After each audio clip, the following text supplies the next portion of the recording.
Namaskar all the students, myself Umesh Kanwar Shekhawat, and today I am going to teach the next topic in chapter 3 in electrochemistry, and the today's topic is the effect of dilution on conductance, specific conductance and the molar conductance and the equivalent conductance. It means that when add the solvent in a solution और वो solvent हम add करते जा रहे हैं, it means that हम उसे dilute करते जा रहे हैं, तो in this condition the conductance also increases. The conductance also increases with dilution, but the specific conductance is decreases with dilution, and molar conductivity and equivalent conductivity both are increases with dilution. तो हम इस topic में discuss करेंगे कि जो increase हो रहे हैं या डिक्रीज हो रहे हैं वो क्यों होते हैं, and what is the reason of increase of the points with dilution and what is the effect on decrease with dilution. And the next topic we will discuss in this video, that is the infinite dilution and the what is the effect of the infinite dilution and the molar conductivity at infinite dilution for strong electrolyte and molar conductivity at infinite dilution for the weak electrolyte. Now the effect of dilution on the strong electrolyte and the weak electrolyte. It means that जब हम dilute करेंगे solution को, so what the effect on the strong electrolyte and the weak electrolyte. Now we will see the strong electrolyte. Strong electrolyte के लिए हम क्या कहते हैं? The strong electrolyte are completely dissociate into ions. So the strong electrolyte complete dissociation occur and with dilution. अब हम उसका क्या करेंगे? Dilution करेंगे, तो solution को dilute करेंगे, solvent add करेंगे. So with the dilution, the number of ions remains constant. क्योंकि हम क्या कह रहे थे? Electrolytes है, that is strong electrolytes, they are completely dissociated. It means that अगर हमने 10 molecules लिए, माना 10 KCl के molecules लिए, तो they are already converted here into 20 ions. 20 ions, it means that the 10 K plus and 10 Cl minus. So complete dissociation हो चुका है. So with dilution, number of ions remain constant. Number of ions क्या होंगे? Increase या decrease नहीं होंगे, जितने थे उतने ही रहेंगे. Now, so what will be the change? So change is the interionic interaction. जो interionic interaction था will be decreases. Decreases because जब हम बात करते हैं 20 ions, तो कोई भी solution की बात कर रहे हैं हम, तो यहाँ पे पहले इतना था solution, तो उस कंडीशन में हमने इसमें solvent और ऐड कर लिया. तो जब इस solvent जो solution था जब इतना ही था, तो उस कंडीशन में मॉलिक्यूल्स की कंडीशन ये थी. अब क्या होगा? जैसे जैसे आपकी जो इंटरआयनिक अट्रैक्शन था, सॉल्यूशन बढ़ गया, यानी सॉल्यूशन यहां तक बढ़ गया, तो उस कंडीशन में जो आयंस थे इलेक्ट्रोलाइट सॉल्यूशन के, वो क्या हो जाएंगे? अब दूर दूर हो जाएंगे. यानी पहले जो इंटरआयनिक अट्रैक्शन था वो क्या था? ज्यादा, एक दूसरे के पास में थे आयंस. अब क्या हो जाएगा? जब सॉल्यूशन इंक्रीज हुआ तो आयंस भी क्या हो जाएंगे? फैल जाएंगे. तो उस कंडीशन में द इंटरआयनिक इंटरेक्शन क्या हो जाएगा? डिक्रीज. इंटरआयनिक इंटरेक्शन जब डिक्रीज होता है तो mobility of ions will be increase. तो मोबिलिटी ऑफ आयंस इंक्रीज होगी तो क्या होगा? Conductance is also increases. So with dilution in strong electrolyte, the conductance is also increases. Now for the weak electrolyte, the incomplete dissociation, it means that हमने यहाँ पे weak electrolyte लिया, that is CH3COOH. So maybe the 10 molecules, 20 molecules लिए, तो 20 molecule में से हम क्या करें? Incomplete. It mean that may be हमने माना 15 तो क्या हो गए? डिसोशिएट हो गए, और 5 जो है वो डिसोशिएट नहीं हुए, वो as a electrolyte that is present in a solution. Now with dilution, अब जब हम डाइल्यूजन करेंगे, इट मीन सॉल्वेंट ऐड करेंगे, then in this condition the degree of dissociation is increases. Degree of dissociation is, it means that the ions, जो electrolyte ions में convert नहीं हुआ था, वो अब डाइल्यूजन के साथ में डिसोशिएट होगा. So the ions will be formed, new ions will be formed with dilution. So number of ions increases, so number of ions increases, so the conductance is also increases. So conductance is also increases. And with interionic interaction की बात करें तो interionic interaction is decreases, because हम जब बात कर रहे हैं यहाँ पे, पहले हमने कहा 50 मॉलिक्यूल्स के आयंस थे, इट मीन्स दैट 30 आयंस थे, या सॉरी 20 में 15 के आयंस थे, इट मीन्स दैट कितने हो गए, 30 आयंस हो गए. 30 आयंस थे, 5 इलेक्ट्रोलाइट एज इट इज थे. तो यहाँ पे इंटरआयनिक इंटरेक्शन जो होगा वो क्या हो जाएगा, एक तरह से कम होता जाएगा. जैसे जैसे डाइल्यूट करोगे वैसे वैसे इंटरआयनिक इंटरेक्शन भी कम होगा, मॉलिक्यूल्स एक दूसरे से क्या हो जाएंगे, दूर चले जाएंगे. तो उस कंडीशन में जब आयंस एक दूसरे से दूर जाएंगे तो क्या होगा, मोबिलिटी इंक्रीज होगी.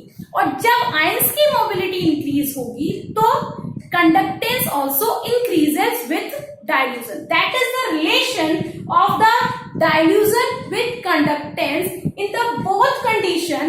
For the weak electrolyte, for the strong electrolyte, the conductance is also increases, but the reason in the is different in both of this. Now the next point is the specific conductivity is denoted by the kappa, that is stylish K. Now the effect of dilution on the specific conductivity is that the current carrying particles in the electrolytic solution, that is ions, when diluted the solution with dilution, the ions per unit volume is decreases. यानी जो भी जैसे जैसे आप solvent add करेंगे तो इन this condition जो solution है उसमें जो पर यूनिट वॉल्यूम एरिया हम बात करें, इस एरिया की बात करें, तो जब पहले सॉल्यूशन था इतना था, तो उस कंडीशन में आयंस इस तरह से प्रेजेंट थे. When at the solvent, it means that अब यहाँ पे सॉल्यूशन की कंडीशन क्या होगी, यहाँ ये होगी. तो उस कंडीशन में जो आयंस है they are spread in a solution. So जो आयंस है इन अ पर यूनिट वॉल्यूम वो क्या हो जाएंगे, डिक्रीज हो जाएंगे. सो जो आयंस डिक्रीज होंगे तो उस कंडीशन में specific conductivity that is a kappa is also decreases. Now the next point is the effect of dilution on molar conductivity and the equivalent conductivity. Now we know the formula of the molar conductivity, that is the cap M equals to kappa multiplied by the volume, and the also the equivalent conductivity is that the kappa multiplied by the volume. Now for the molar conductivity, the volume is increases because हम dilute कर रहे हैं. It means with dilution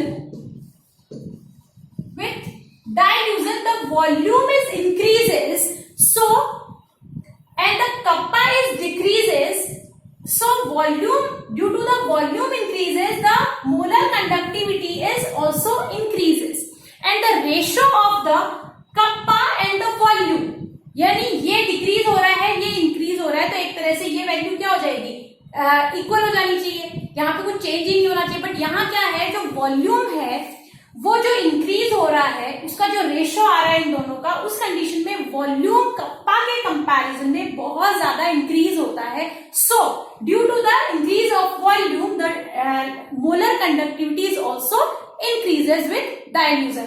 so as well as in equivalent conductivity, the volume is increases as compared to kappa. The ratio of the kappa and the volume in the volume is more increased. So due to the volume increases, the equivalent conductivity is also increases with the dilution. Now the next point is the molar conductivity at infinite dilution. So infinite dilution it means that हम एक ऐसी condition आ जाना जहां पे molar conductivity वो भी increase नहीं हो रही है and also the concentration will be zero. It means that we can define the infinite dilution, that the infinite dilution is the point or volume at which the molar conductivity not increase, ना तो molar conductivity increase होगी और remain constant after dilution. यानी यहाँ पे concentration क्या होगी? Will be zero. For example, हम इस चीज को एक एग्जाम्पल से देख सकते हैं.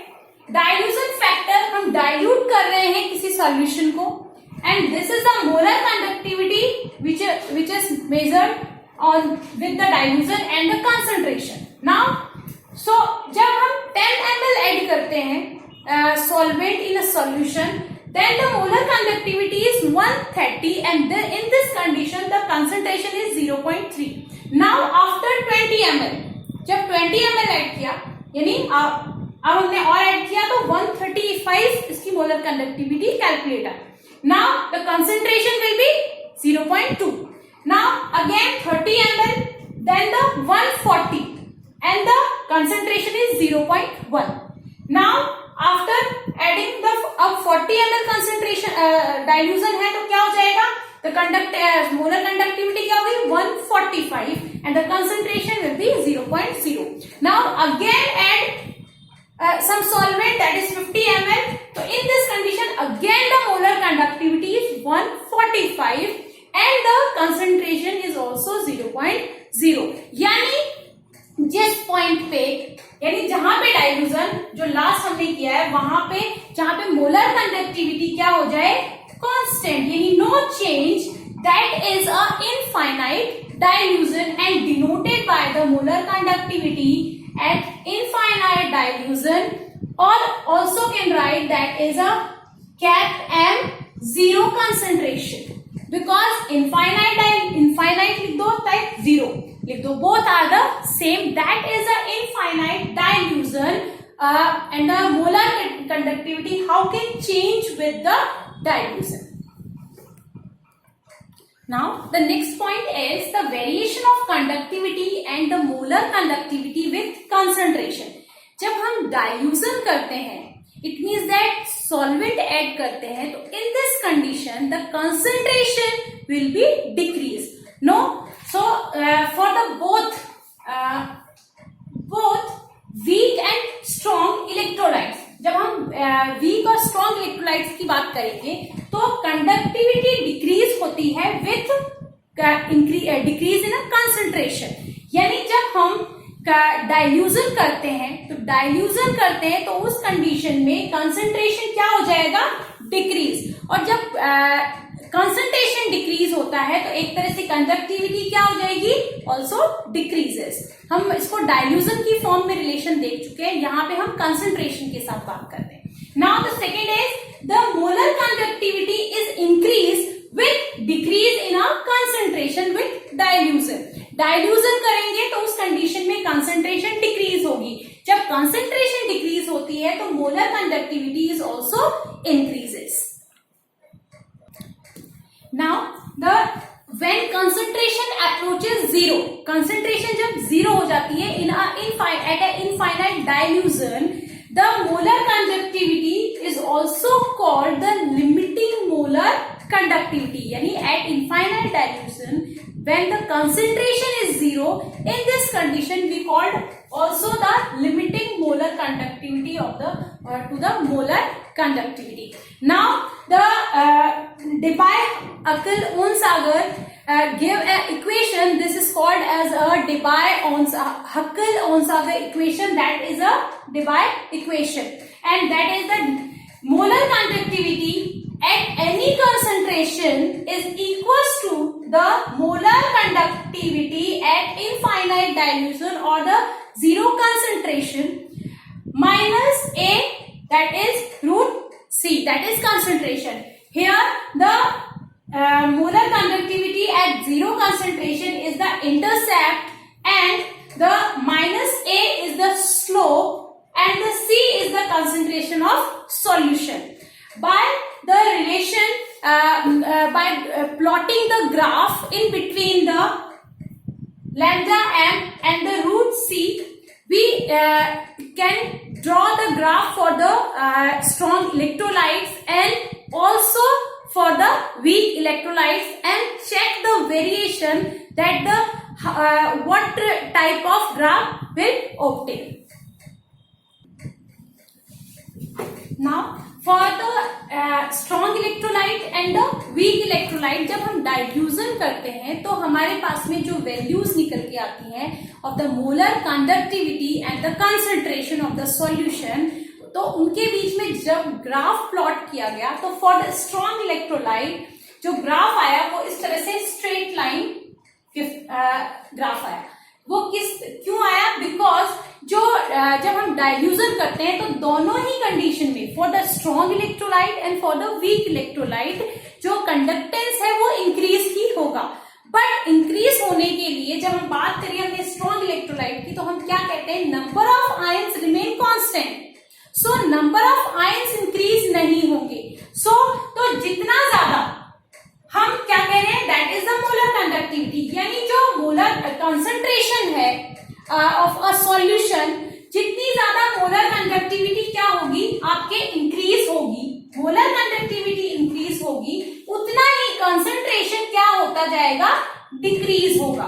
तो धीरे धीरे जो मतलब आयंस एकदम से बनेंगे ही नहीं सॉल्यूशन में, तो कंडक्टिविटी एकदम से इंक्रीज भी नहीं होगी।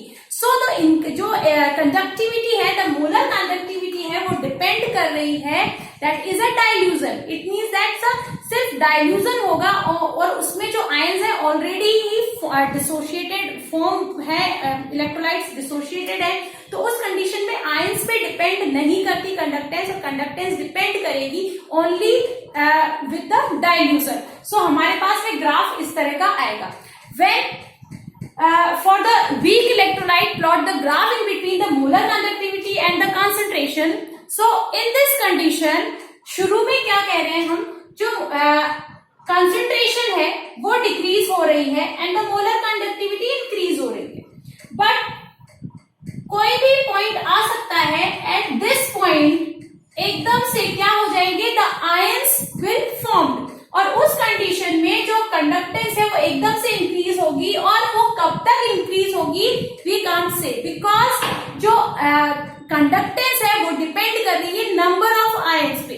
डाइल्यूजन में तो कर रही है but on the depend on also the number of ions, because weak electrolytes हैं तो small extent are the dissociated. So जितना डाइल्यूजन किए जाएंगे तो उस डाइल्यूजन में कब वो जो इलेक्ट्रोलाइट्स है रिमेनिंग जो उसमें आयंस में कन्वर्ट नहीं हो, वो कभी भी आयंस में कन्वर्ट हो सकते हैं। So graph is plotted in between the lambda M and the lambda C is like this.